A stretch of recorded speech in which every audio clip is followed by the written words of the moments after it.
His name was Jesse Washington, a 17-year-old black youth who was born in rural Texas in 1897. He worked on a farm outside Waco, which belonged to George and Lucy Fryer. In May 1916, Washington was convicted in city court for murdering Lucy Fryer. During the proceedings, he apologized and confessed to the crime. At the end of the trial, Washington was sentenced to death by hanging. Residents, however, were already in an uproar over the crime. A black man who attacked a white woman in any way whatsoever during that era in the South evoked little sympathy from the public. Within 5 minutes of the sentencing, dozens of court spectators jumped the railing, fought with officials, and seized the terrified defendant. He was immediately set upon by a vicious gang using clubs, shovels, and bricks. He was stripped naked and dragged, kicking and screaming, to the lawn directly in front of City Hall. Townspeople had already built a giant bonfire underneath a large tree. The crowd was later estimated to be as large as 15,000 people. Included in the cheering multitude was the police chief and the mayor of Waco. Other police officials also stood by during the sickening ordeal, which played out in the symbolic shadow of City Hall. Washington was immersed in coal oil, hoisted up onto the tree, and slowly lowered into the fire. Some of the spectators cut off fingers and toes from the corpse as souvenirs. His remains were dumped into a burlap bag and hung from a pole while many in the crowd cheered. The Waco lynching focused national attention, once again in 1916, on the problem of lynching, a systemic, persistent, and horrifying practice that was rampant throughout the South for decades. These killings were often committed with the full knowledge, and sometimes with the active assistance, of law enforcement people. Lynchings were often treated as entertainment events and, like the Waco incident, often attended by thousands of onlookers. Most took place in the Deep South, but lynchings were common and recorded in over 26 states, including Illinois and North Dakota. The problem became so widespread that it was addressed by several presidents and eventually the Supreme Court. However, rather than condemn lynch law, the Supreme Court seemed to affect rulings that reaffirmed a segregated America. Court decisions during this era perpetuated the atmosphere of violence, fostered the notion of white supremacy, and cultivated mistrust of Washington. But the origins of lynching don't rest in federal court, nor can it be blamed, as Southern newspapers often reported, on government's failure to apply justice. Lynching arose from the ashes of a ruthless and costly war that pitted brother against brother and father against son. The Civil War left a trail of blood and bitterness that twisted its way through successive generations and set the stage for a frenzy of so-called mob justice that killed thousands of men, women, and children, most of them black. And between the years of 1880 and 1905, a period of 25 years, not one person was ever convicted of any crime associated with these killings. Lynchings are, in effect, the most extensive series of unsolved murders in American history. Lynching differs from ordinary murder or assault because it's a killing that's committed outside the boundaries of due process by a mob who enacts revenge for an offense. During the late 19th century, lynching frequently enjoyed the approval of the public. It's a practice that was committed, ostensibly, in the name of justice. But the motivations for these killings were alien to the themes of justice and honor. Lynching became almost a necessary practice that served to give dramatic warning to all black inhabitants that the ironclad system of white supremacy was not to be challenged by deed, word, or even thought. For all their suffering, though, it would be incorrect to say that lynching was only used against blacks. Whites, too, suffered the rope, at times in greater numbers than blacks. Who became a victim had a lot more to do with where the lynching took place than the victim's offense. In the Deep South, most often the victim was black. In the West, the victim was most often white. However, lynching, when used against African Americans, was utilized for reasons other than a form of substitute justice. That was just an excuse. As the psychologist William James once wrote, "For all sorts of cruelty, piety is the mask." Lynching is a derivative term that was taken from the name of Colonel Charles Lynch, who was a landowner in Virginia in 1790. Lynch had a habit of holding illegal trials of local lawbreakers in his front yard. Upon conviction of the accused, which was usually the case, Lynch took to whipping the suspects while they were tied to a tree in front of his house. Over time, this practice became known as simply lynching. Although mistreatment of slaves was common throughout the early part of the 19th century, lynching was a separate practice apart from slavery. The term lynching refers only to the concept of vigilantism, in which citizens would assume the role of judge, jury, and executioner. Vigilante groups were common during the last half of the 19th century and were fed by a strong notion that the existing laws weren't functioning properly, resulting in criminals, especially black criminals, being set free at the expense of the public. Many newspaper editorials of the day echoed these sentiments and contributed to the passions aroused by the practice of lynching. Consider this editorial, published on June 19, 1897. The people of Ohio have seen murderers tried and convicted of murder in the first degree 2 or 3 times over and finally set free. They've known many desperate and dangerous criminals to be sent to the penitentiary for long terms and released soon enough to make the whole costly process of the courts seem little better than a farce. That is the reason why, once in a while, the passion and indignation of the masses break through all restraints and some particularly wicked crime is avenged. This editorial was published after a black rape suspect was forcibly taken from a county jail and lynched in front of a crowd of 9,000 people. The actual process of lynching was morbid and incredibly violent. Lynching doesn't necessarily mean hanging. It often included humiliation, torture, burning, dismemberment, and castration. Victims were beaten and whipped, many times in front of large crowds that sometimes numbered in the thousands. Coal tar was frequently used to douse the unfortunate victim prior to setting him alight.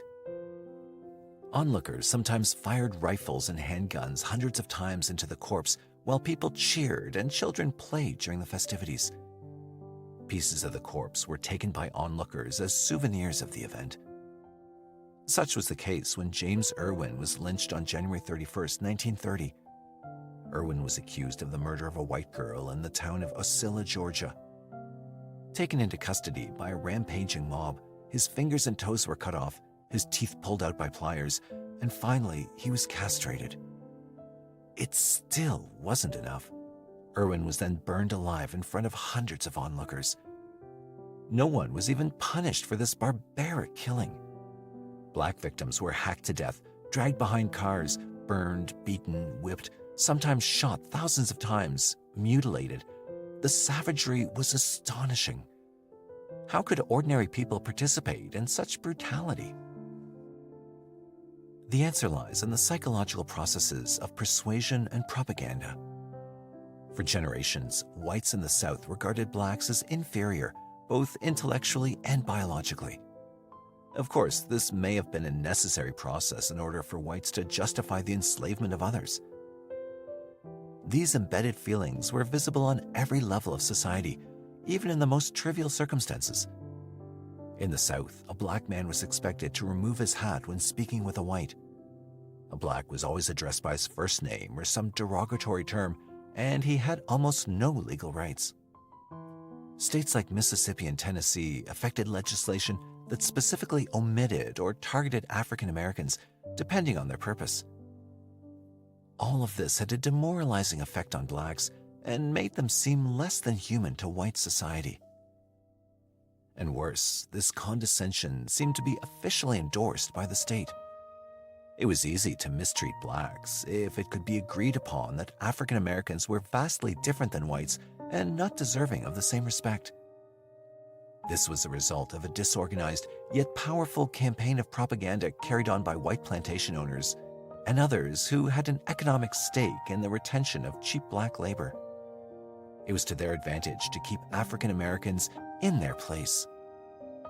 In many photos of lynchings at the turn of the century, onlookers and members of the mob can be seen smiling and grinning for the camera.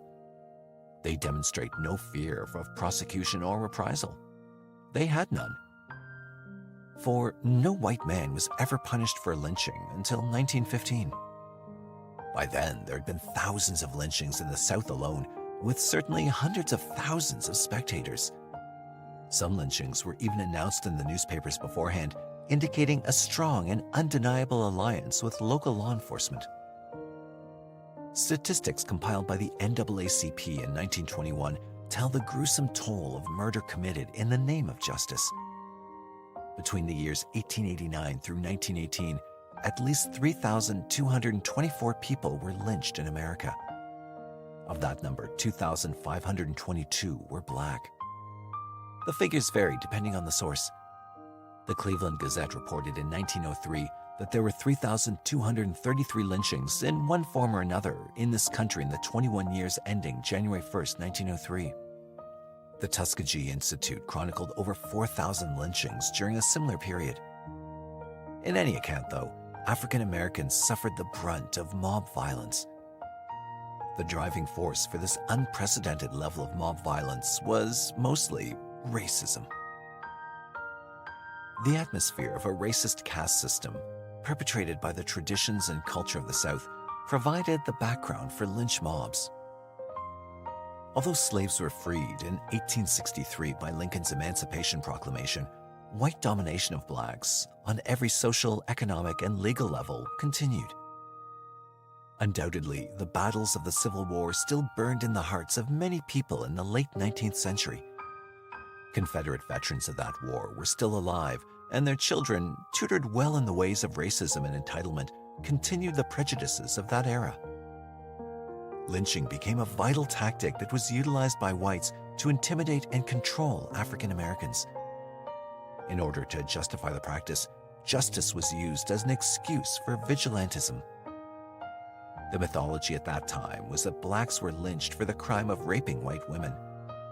Although this was the case at times, there was a wide variety of other offenses for which a black man could be lynched, and rape was not the most frequent excuse. Some of these reasons were petty, insignificant, and seem incredible to us today. People were lynched for crimes such as registering to vote, arguing with a white man, disrespect to a white woman, shoplifting, drunkenness, elopement, insults, and refusing to give evidence. Authors Tolnay and Beck list 75 recorded reasons why blacks were lynched in the years 1882 to 1930, including being obnoxious, disorderly conduct, indolence, suing white man, trying to vote, vagrancy, and unpopularity. In 1930, Dennis Hubert, the son of a minister and a student at Morehouse College, was leaving Sunday school when 7 angry white men falsely accused him of insulting 2 white women the day before. They claimed that Hubert was in an Atlanta, Georgia park when he saw 2 white women who'd been drinking, accompanied by 2 white men. When one of the women fell, Hubert allegedly remarked, "You better take the drunk lady home." They shot and killed Hubert for the crime of insulting a white woman. Typically, any reason, no matter how trivial, would be treated as valid if the target of the mob was black and the victim of the perceived offense was white. Newspapers of the day sometimes echoed these sentiments with editorials that stopped short of actually supporting the violence, but appeased the mob mentality by suggesting that lynching was somewhat understandable. The Hubert murder case became a media circus. Surprisingly, all 7 men were quickly arrested and convicted of the murder by a jury. The shooter received a 12-year sentence. The press usually added to the sense of lawlessness by suggesting that, all things considered, most civilized men recognize that the races are divided, as this Mobile Register editorial did on June 19, 1897. There's a feeling in the white man's mind that whoever of the race not of his own who attempts to defy this race instinct and violently upsets the physical line which nature's established does by that act take his life in hand. Of course, the editorial neglected to mention that African Americans were being murdered by bloodthirsty mobs who killed for transgressions like demanding respect, and in doing so, share at least part of the blame for the frenzy of lynching that took place in the South during those decades. On July 28, 1917, Will Woods, a white contractor who lived in Texarkana, Arkansas, was beaten and shot over a livestock dispute with a black man, one Andrew Avery. Woods, though badly wounded, lay in the brush for 36 hours before he was found. He told his rescuers that Avery attacked him without warning and shot him in an attempt to steal the livestock. Avery was captured by local deputies in Shepherd, Arkansas, about 16 miles north of Texarkana. The police were taking Avery to the local jail when they were intercepted by a mob of 40 men in cars who seized him at gunpoint. Avery was beaten, tortured, and later hung from a tree in the center of Garland City. No one was ever identified or arrested. The Arkansas Gazette reported the incident as follows: Negroes lynched at Garland City. Brutally attacked a white man Saturday. Special to the Gazette, Garland City, July 30th. Andrew Avery, the Negro who shot and fatally wounded Will Woods, a white man, here on Saturday morning, was hanged by a mob in the heart of town tonight at 9:45. About 40 men were in the party. The lynching was conducted in a quiet fashion. Such was the treatment that lynching received in some publications. The press was always quick to identify the race of offender and victim. Guilt of the offender was assumed, and the word alleged rarely appeared in the story. This was a practice that was repeated in many newspapers and was not simply indigenous to the South at all.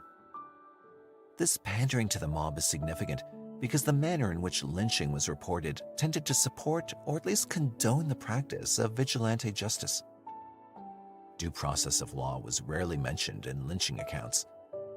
Of course, it could be said that the press coverage was simply a reflection of society's values and beliefs, and therefore devoid of any conspiratorial nature. But the print media, then the major and almost the only source of news during the late 19th century, set the tone and molded public understanding of the issues. Sensational journalism, then the standard of American news reporting, spared the public no detail, no matter how horrible. The Negro was deprived of his ears, fingers, and genital parts of his body. He pleaded pitifully for his life while the mutilation was going on. Before the body was cool, it was cut to pieces, the bones crushed into small bits. The Negro's heart was cut into several pieces, as was also his liver. Small pieces of bones went for 25 cents. This was an actual description of the lynching of one Sam Holt, accused murderer, who was burned at the stake in Newman, Georgia in April 1899. Graphic accounts like this were in abundance throughout the South. They served both white and black purposes by adding to the psychological suffering of the African American and empowered the white man to do more. Newspapers were at least consistent at assessing the guilt of the accused. Of course, it mattered less that a legal trial never took place. Reporters wrote inflammatory comments such as, "well known as a criminal character to the officers of Clark County." The Atlanta Constitution, February 16, 1921. A Negro desperado lynched. Boston Evening Transcript, July 21, 1886. The Negro was killed irregularly, but justifiably. The Chicago Chronicle, June 19, 1897. Unspeakable wretch, no more thought need to be given to his death than to that of a dog. The Indianapolis News, June 19, 1897. Help lynch the brute. The Intelligencer, October 12, 1911. In this last example, a lynching that took place on October 11, 1911 in Anderson County, South Carolina. The mob was led by state legislator Joshua Ashley and the editor of the local newspaper. The target of that mob was one Willis Jackson, who was accused of attacking a white child. He was hung from a tree upside down and shot numerous times. Descriptions such as these were routine in many newspapers at the time. The Library of Congress has hundreds of examples of this type of sensationalized and biased reporting. But not all of America's press endorsed mob rule and the breakdown of law and order it represented. In spite of many editorials in Southern newspapers of that era which seemed to defend mob justice, it would be inaccurate to say that lynching was supported by the nation's press. Many other papers, such as the New York Times, the New York Herald, and the Chicago Tribune, bravely led the voice of criticism against lynching. It's time that somebody in authority fought one of these mobs to the death. The Springfield Republic, June 19, 1897. The grand old state again disgraced. This time, an educated Afro-American and a good citizen is the victim. The Cleveland Advocate, September 20th, 1916, are some of the examples of articles that sought to tell the truth about these vicious murders. But it wasn't enough. Passions were deep. The Civil War had decimated an entire culture in the South, destroyed families, made paupers out of the rich, and freed the slaves. As a result, there were those who felt an intense hatred for the North and all of its ideals. Those who'd never let the traditions, values, and beliefs of the Southern society perish. And so, from the ruins of a bitter war, an organization grew, slowly at first, in rural Tennessee. But soon it spread all across the South and became the most powerful machine of racism, violence, and murder our nation has ever seen before or since. Founded in the town of Pulaski, Tennessee in early 1866 by 6 Confederate Army veterans, the name Ku Klux Klan was a distortion of the Greek word for circle, kuklos. It was formed because a group of young men were bored with post-war Tennessee, and by their own admission, the club had no real purpose or goals. James Crow, one of the founding fathers, said the Klan had no political significance and existed only to have fun, make mischief, and play pranks on the public. The group frequently rode through rural areas dressed in outlandish costumes, and word soon spread that the white-robed riders were actually ghosts of Confederate soldiers killed during the Civil War. Rumors said the ghosts had returned to extract vengeance on certain people. Soon, the Klan began to harass black residents by breaking up church meetings and other gatherings where blacks were present. White Southerners deeply resented former slaves who imagined they had the same rights as whites. A former Confederate general named Nathan Forrest became the Grand Wizard, commander-in-chief for the KKK in 1867. Forrest, a wealthy plantation and slave owner before the war, was left ruined and penniless when the fighting ended. He used his wartime experiences to militarize the Klan and give it direction. Soon, the Klan appeared at parades in Pulaski and elsewhere. Announcements of meetings were published in newspapers, along with Klan directives that contained ominous warnings to the public. And it became very clear who was at risk. Unholy blacks, cursed by God, take warning and fly. By 1868, the Ku Klux Klan was fully dedicated to the oppression of the black man. There were already numerous acts of violence committed by the Klan against African Americans, and these incidents were well known to local law enforcement agents. However, rarely was legal action ever taken against the Klan, for under the white robes, in a pattern that would be repeated many times over the next 100 years, were often the police themselves. Mob justice became common, and the entire state of South Carolina in 1871 was thought to be firmly in control of the Ku Klux Klan, especially York County. The situation deteriorated to such depths that in 1871, Governor Robert Scott requested President Grant to send in federal troops to suppress the violence and regain control. But the worst was yet to come. In Watkinsville, Oconee County, Georgia, in 1905, 2 brothers, Lewis and Rich Robinson, were arrested and charged with the murder of a white man. They were brought to the local jail and held pending trial. In the same jail were 7 other prisoners charged with a variety of crimes, including theft. On the night of June 29, 1905, a mob of approximately 100 men wearing robes and masks showed up at the jail. The sheriff had been kidnapped and brought along to open the cell doors. At gunpoint, the deputies were forced to turn over all the prisoners, including the Robinson brothers. The prisoners were tied up and marched to the center of town, where they were beaten and tied to a fence. The leader of the mob gave a command to shoot the men. Hundreds of shots were fired at the helpless prisoners. 8 prisoners lay dead on the ground. One man, Joe Patterson, escaped with 2 bullet wounds in his chest. It was one of the worst lynching incidents ever recorded, and like all the others, not one person was ever charged or even arrested for these killings. Fear of the Klan, which had a strong presence in Oconee County for decades, was solidified for another generation. As a result, the Klan grew quickly and spread to other states like Alabama, Louisiana, and especially Mississippi. Resentment towards blacks, who were all considered former slaves, was a reality in the South. Racism, born out of a Southern culture that required the enslavement of blacks in order to survive, flourished. Violence and intimidation became the sword of the Ku Klux Klan, but the exact toll in human lives will surely never be known. Throughout the following decades, the Klan's influence increased dramatically, fueled by a sense of arrogant righteousness that seemed ingrained in Southern culture. Then, in 1915, an event occurred that would forever alter the public's perception of the Klan. It would transform the nature of race relations in the South for decades to come and do irreparable harm to the African American in his quest for equality. That event was the release of the Hollywood film The Birth of a Nation in 1915, and no study of race relations in America during the 20th century can ever ignore its presence.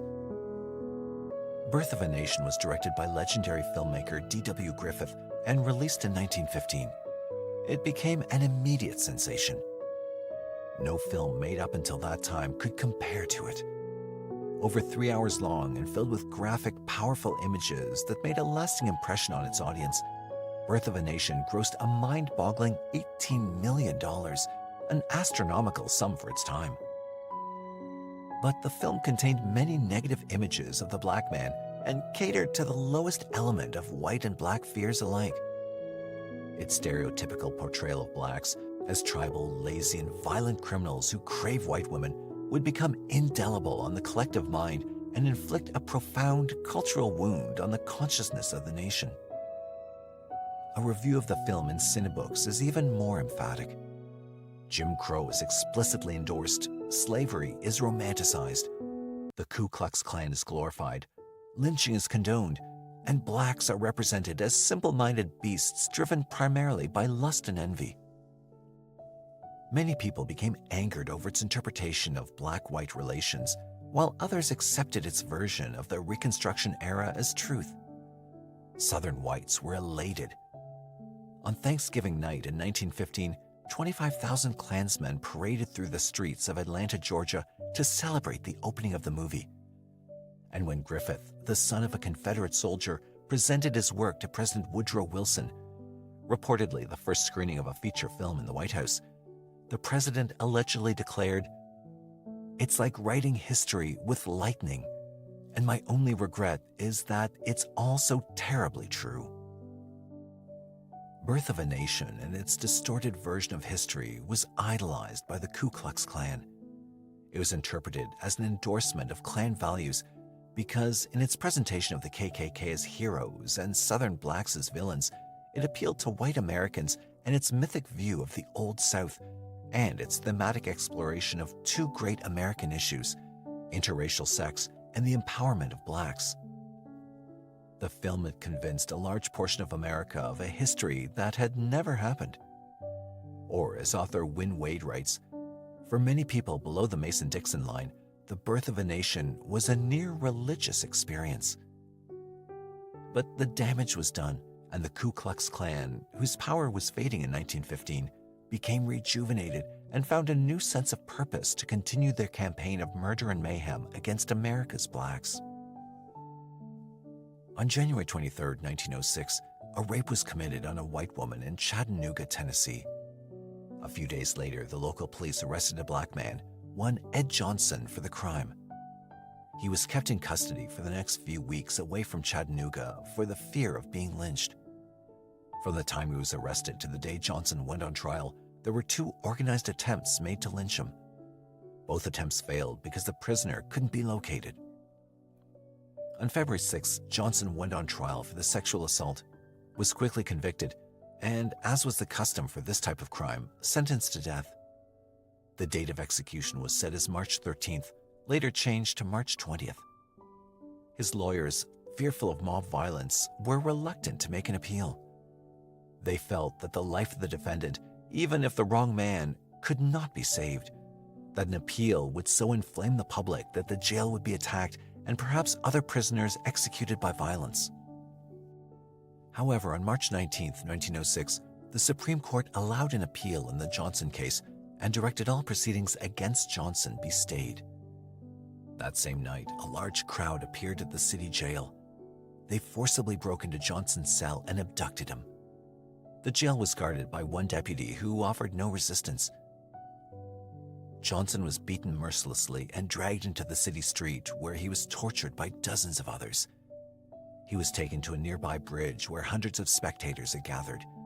A rope was tied around his neck and he was thrown off the bridge.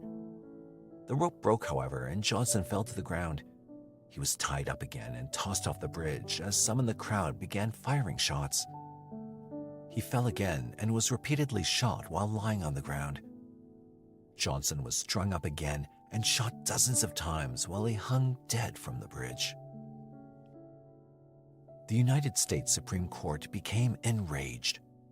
Since Johnson was considered a federal prisoner when granted an appeal, it was a clear and contemptuous challenge to the authority of the court. For the one and only time in its history, the Supreme Court held a criminal trial. It decided Chattanooga Sheriff Shipp and two of his deputies were in contempt of court for allowing Johnson to be lynched. It found all parties guilty and sentenced them to 60 days in jail. After 35 years of systematic murder, it was the first time a law enforcement official was held responsible for a lynching in their jurisdiction. The public attitude toward mob justice began to change, but ever so slowly. It would take the courageous voice of a black woman, the daughter of slaves, to awaken much of America to the horrors of lynching. The remarkable Ida Wells was a journalist who became known for her outspoken political opinions and a strong commitment to human rights, especially as it applied to African Americans. Alone, she conducted an investigation into the practice of lynching and published the results in local newspapers. She discovered that out of 728 black men who were lynched by white mobs, almost 70% were killed for minor offenses. Wells later established her own newspaper and championed the cause of justice for blacks. Her life was threatened many times. Her office was demolished by unknown persons, and eventually she was forced out of the South.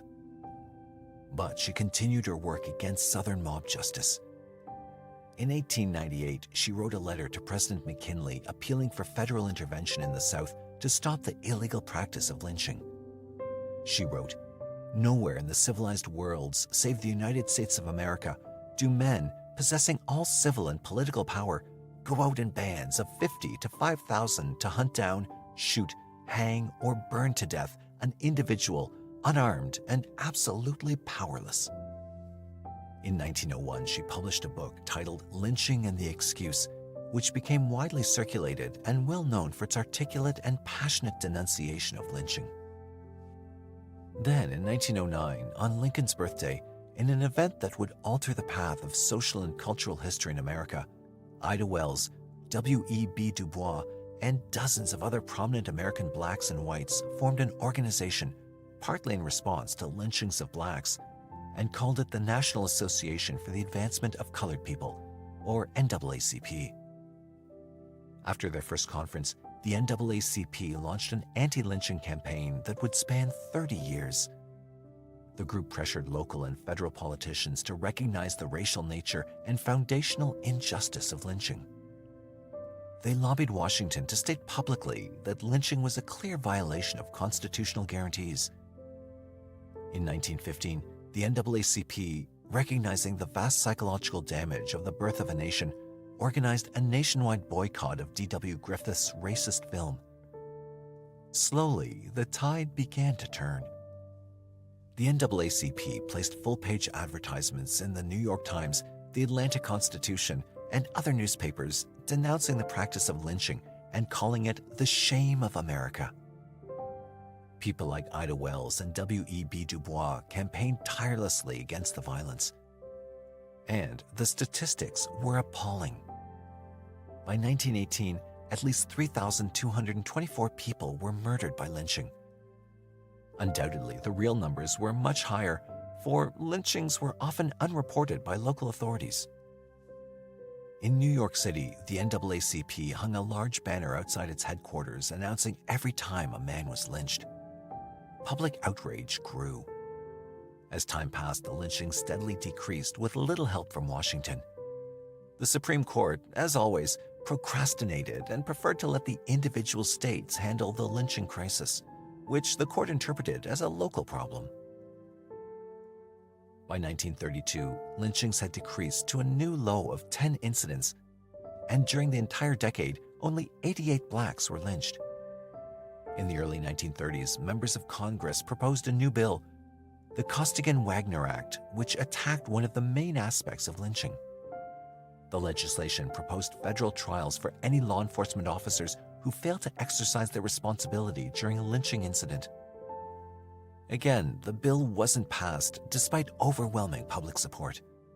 A national poll that was taken in 1937 found that 65% of all Southerners supported legislation that would have made lynching a federal crime. And so, with little or no help from Washington, the barbaric practice of lynching subsided. Over the next few decades, there would be individual incidents that would shock the consciousness and remind the nation once again of the bitter racism that still existed in some areas of the country. One such incident, the Mississippi lynching of Emmett Till, a 14-year-old boy in Mississippi in 1955, would help ignite the fires of social change that would sweep across the country during the 1960s. Till, on vacation in Mississippi from Chicago, was brutally beaten, mutilated, and killed for the offense of insulting a white woman. He was unaccustomed to the ways and culture of rural Mississippi. But for the most part, lynching would fade unassisted into the shadows of history, an almost forgotten remnant of a distant past when terror reigned and justice was truly an illusion. An era when men could be murdered on a whim, mobs could kill him with impunity, and those in power would simply turn away, or, in some cases, help toss the rope over the tree limb.